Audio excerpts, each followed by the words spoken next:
नमस्कार दोस्तों, हरियाणा सरकार की तरफ से बड़ी ब्रेकिंग न्यूज आ रही है। आज सुबह सुबह होली के दिन हरियाणा सरकार ने 3 नई घोषणाएं की हैं। 3 बड़ी खबर आई हैं आप सभी के लिए। क्या फायदा देने वाली है, क्या नुकसान देने वाली है, हरियाणा के लोगों को जान लीजिए। वीडियो को अंत तक जरूर देख लीजिएगा।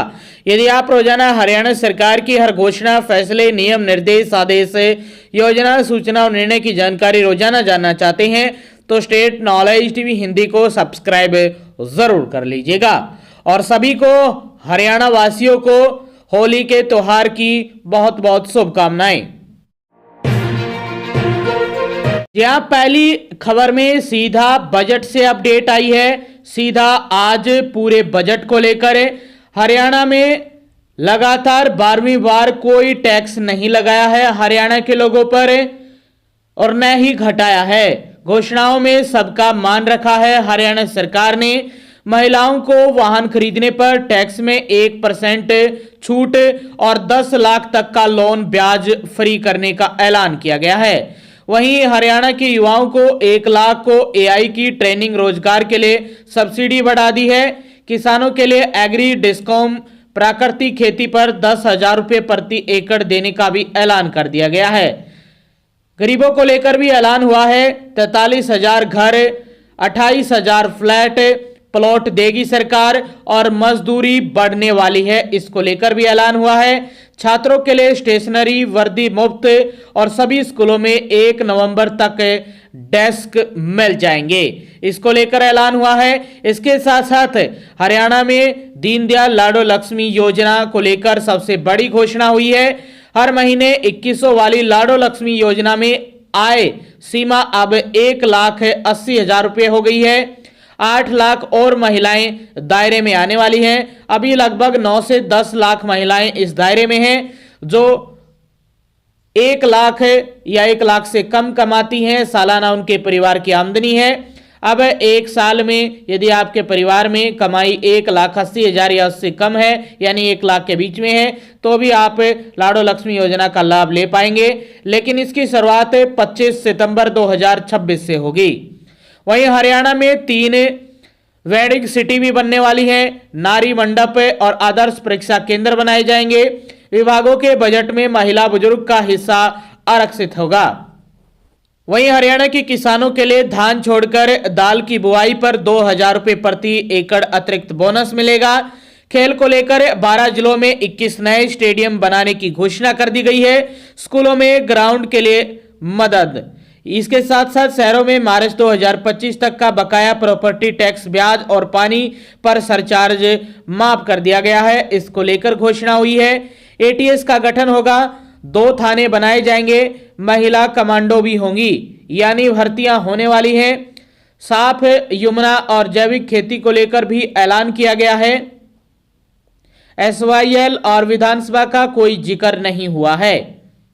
इसके साथ साथ शहर के लोगों को फायदा होगा। पानी और सीवरेज के बिलों पर 140 करोड़ रुपए का सरचार्ज माफ कर दिया है। ग्रामीणों के लिए भी कुछ दिया है। गांव में हर साल ग्राम सभा की 3 बैठकें अनिवार्य होंगी। इनमें पेयजल, नशे पर अंकुश, स्वच्छता, कचरा प्रबंधन, भवनों के रखरखाव, विकास कार्यों का निरीक्षण सुनिश्चित करेंगे। 3 से 5 किलोमीटर दूरी वाली ढाणियों में सोलर प्लांट सब्सिडी दी जाएगी और 10 महाग्राम में 55 के बजाय 135 लीटर पेयजल प्रति व्यक्ति देंगे। शिक्षा व्यवस्था में भी सुधार हुआ है। 3,328 स्कूलों में प्लेग्राउंड के लिए 1-1 लाख रुपए देंगे। 11वीं के 100 छात्रों की अंतर्राष्ट्रीय भ्रमण कराएंगे। 250 स्कूलों में टिकटिंग लैब बनेगी। वहीं सुपर 100 योजना में सीटें 400 से बढ़ाकर 500 की गई है। जिला अस्पतालों में अमृत फार्मेसी स्टोर और 6 जगह कैथ लैब खुलने वाले हैं। 18 अस्पतालों में डायलिसिस सेंटर बनेंगे। व्यापार और उद्योगों को गति देने का भी प्लान है। एचएसआई आईआईडीसी उद्योग लगाने के लिए लीज पर जमीन देगा सरकार। इनमें बाद में फ्री होल्ड भी किया जा सकता है। निवेशकों की चिंताओं के निवारण के लिए एडवांस रूलिंग पोर्टल बनाया जाएगा। 10 आधुनिक औद्योगिक क्रैच बनेंगे। पानीपत में ट्रेनिंग हैंडलूम इंस्टीट्यूट बनेगा। उद्योगों में कर्मियों के लिए रोज योग ब्रेक होगा। इसके साथ गुरुग्राम, फरीदाबाद और हिसार को सबसे ज्यादा प्रोजेक्ट सीधे फायदे की योजना में नूंह, कैथल, पलवल और महेंद्रगढ़ जिले का जिक्र सबसे कम। हिसार में पशु महामारी विज्ञान केंद्र, रेवाड़ी अंबाला में दूध प्रोसेसिंग प्लांट लगने वाले हैं। पानीपत में पहला ग्रीन हाइड्रोजन प्लांट बनेगा। GT road belt. इसके साथ दक्षिण हरियाणा में फरीदाबाद में 2 एलिवेटेड कॉरिडोर और 9 फ्लाईओवर बनेंगे। जाट बेल्ट में 4 जिलों में पराली आधारित बायोपास मास बिजली प्लांट लगेंगे। वहीं बागड़ बेल्ट में हवाई कनेक्टिविटी और आधुनिक मॉडल जिला बनेगा।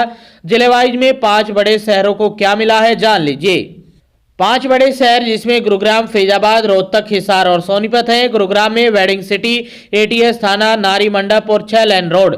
फरीदाबाद में आधुनिक मछली मंडी, कैथ लैब और वेस्ट टू एनर्जी प्लांट लगाने का ऐलान किया गया है। रोहतक में कोऑपरेटिव कॉलेज, जेल को लेकर ऐलान हुआ है। हिसार में एयर कार्गो, जम्मू अहमदाबाद हवाई सेवाओं को लेकर ऐलान हुआ है।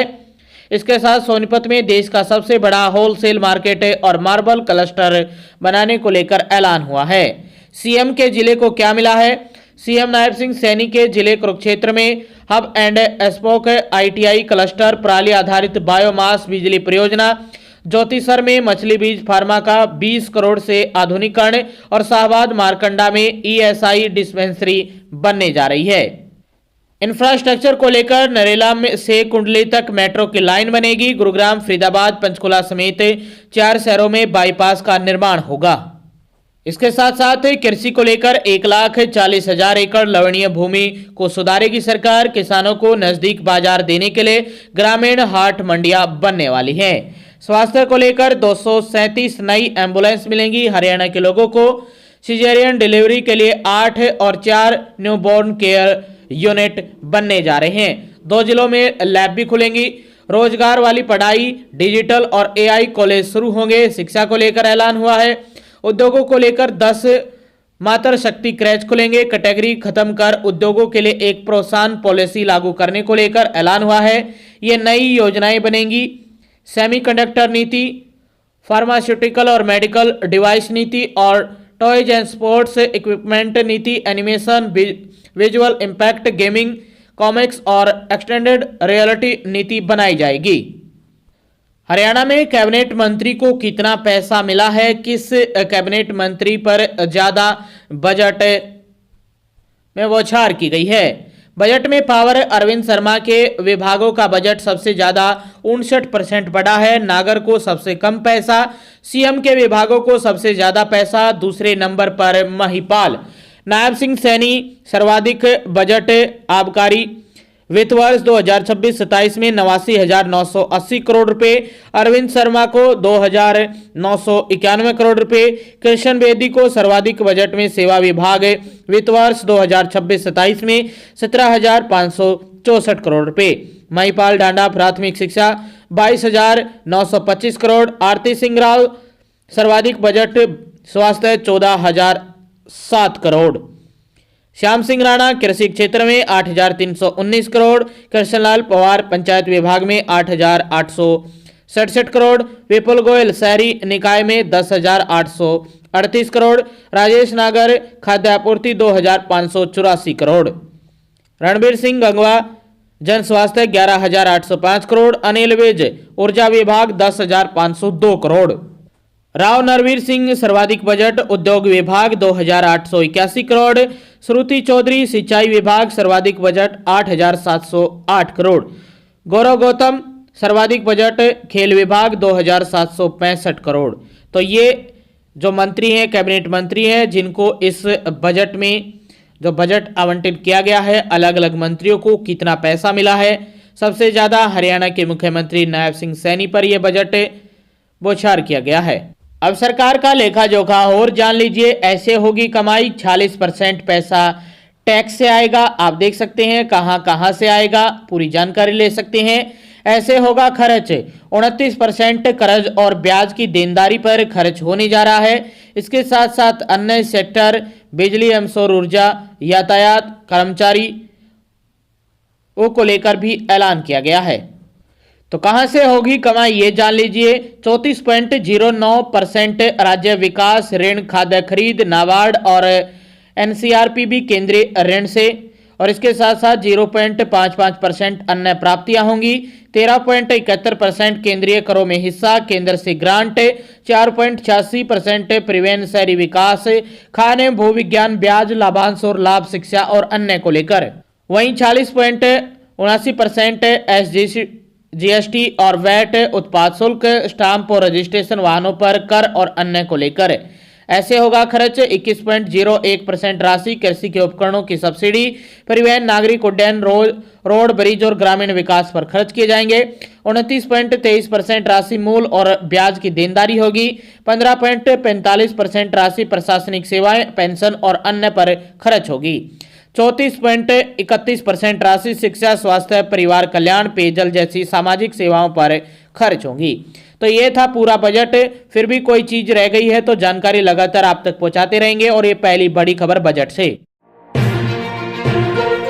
दूसरी महत्वपूर्ण बड़ी खबर आई है, हरियाणा में लाडो लक्ष्मी योजना को लेकर लगातार महिलाओं के फॉर्म रिजेक्ट हो रहे हैं। इसके कई कारण हैं। 4 महीने में अब तक 9.82 लाख आवेदन आए हैं। जनवरी में 19% तक पहुंची है अस्वीकृति दर।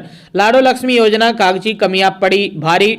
हरियाणा में 88,000 से ज्यादा आवेदन निरस्त हो गए हैं। 10 में से 1 आवेदन हो रहा है खारिज। हमने आपको पहले भी बताया था, यदि आप दीनदयाल लाडो लक्ष्मी योजना का लाभ लेना चाहते हैं तो इतने उतावले मत होइएगा कि आज ही आपको जानकारी मिली और आज ही डॉक्यूमेंट उठाइए और आपने अप्लाई कर दिया। इससे डॉक्यूमेंट की कमी हो सकती है आपके पास। पहले पूरी जानकारी लीजिए कि कौन कौन से डॉक्यूमेंट की जरूरत है, तभी आप आवेदन कीजिएगा। आप पहले आवेदन कर दीजिएगा, फिर दोबारा आवेदन नहीं होगा, उसके लिए समय लगेगा। तो आप सभी को पहले पूरे डॉक्यूमेंट तैयार करने हैं, उसके बाद आवेदन करना है, ताकि आपका फॉर्म निरस्त ना हो। हरियाणा सरकार की महत्वाकांक्षी लाडो लक्ष्मी योजना को लेकर प्रदेश की महिलाओं में भारी उत्साह तो है, लेकिन कागजी कमियां उनकी उम्मीदों पर भारी पड़ रही हैं। पिछले 4 महीनों के डाटा विश्लेषण में साफ है कि कुल 9.82 लाख आवेदनों में से 88,034 से ज्यादा आवेदन खारिज कर दिए गए। चौंकाने वाली बात यह है कि जनवरी महीने में रिजेक्शन की दर बढ़कर 19% तक पहुंच गई है। तो सबसे पहले आपको आवेदन करने से पहले अपने सारे के सारे डॉक्यूमेंट तैयार करने हैं, वरना इसी प्रकार आपका रिजेक्शन होता रहेगा। तो आप सभी पहले कॉमन सर्विस सेंटर पर जाकर या हमारे चैनल पर जाकर पूरी वीडियो देख सकते हैं कि कौन कौन से डॉक्यूमेंट चाहिए, या आप दीनदयाल लाडो लक्ष्मी योजना की ऐप खोलेंगे, वहां भी आपको लगातार अपडेट दे दी जाएगी, या अपडेट मिल जाएगी कौन कौन से आपको वहां पर डॉक्यूमेंट चाहिए। ये दूसरी महत्वपूर्ण बड़ी खबर आई है हरियाणा में दीनदयाल लाडो लक्ष्मी योजना को लेकर। वैसे ही आप आवेदन मत कीजिए, वरना आपका फिर से फॉर्म रिजेक्ट हो जाएगा। तीसरी महत्वपूर्ण बड़ी खबर आई है हरियाणा में मौसम विभाग की तरफ से। हरियाणा में कल यानी 4 मार्च की रात से मौसम में बदलाव दिखाई देगा। एक नया पश्चिमी विक्षोभ 4 मार्च की रात से पश्चिमी हिमालय क्षेत्रों में सक्रिय हो जाएगा, जिसके कारण हरियाणा में बादल छाए रहेंगे। वहीं प्रदेश के उत्तरी जिलों में कहीं कहीं हल्की बूंदाबांदी होने की भी संभावना है। मौसम विभाग के अनुसार प्रदेश में मार्च माह में ही गर्मी पड़ने लग गई है, जिसके कारण दिन के अलावा रात के तापमान में भी बढ़ोतरी देखने को मिल रही है। प्रदेश में अधिकांश जिलों में दिन का अधिकतम तापमान 30 डिग्री को पार कर गया है, जिससे दिन में तेज गर्मी का एहसास हो रहा है। तो ये बड़ी खबर है। इसके साथ फैन पंखे चलने शुरू हो गए हैं। मार्च की शुरुआत से ही रात भी गर्म होने लगी है। रात का तापमान भी 15 से 16 डिग्री के आसपास बना हुआ है, जिसकी वजह से रात के समय भी लोगों को गर्म कपड़े पहनने बंद कर दिए हैं। वहीं दिन और रात के समय भी लोगों ने पंखा चलाना शुरू कर दिया है। अभी बढ़ेगा तापमान। मौसम विभाग के पूर्वानुमान के अनुसार मार्च के पहले सप्ताह में हरियाणा में अधिकतम तापमान में धीरे धीरे 2 से 5 डिग्री सेल्सियस तक बढ़ोतरी हो सकती है। इसके बाद तापमान में कोई खास बदलाव की संभावना नहीं है। शुष्क बना है मौसम। वर्तमान में हरियाणा में मौसम शुष्क बना हुआ है। दिन और रात दोनों के तापमान में सामान्य से अधिक दर्ज किए जा रहे हैं। वहीं रात्रि का तापमान 11 डिग्री सेल्सियस से 16 डिग्री सेल्सियस के बीच प्रदेश के शहरों में दर्ज किया जा रहा है। वहीं दिन का तापमान 28 डिग्री से 32 डिग्री 60 डिग्री सेल्सियस के बीच चल रहा है। तो ये मौसम विभाग की तरफ से बड़ी अपडेट आई है आप सभी के लिए। आगे भी आप हरियाणा की हर खबर जानना चाहते हैं या हरियाणा के हर डिपार्टमेंट की हर अपडेट के लिए स्टेट नॉलेज टीवी हिंदी को सब्सक्राइब जरूर कर लीजिए।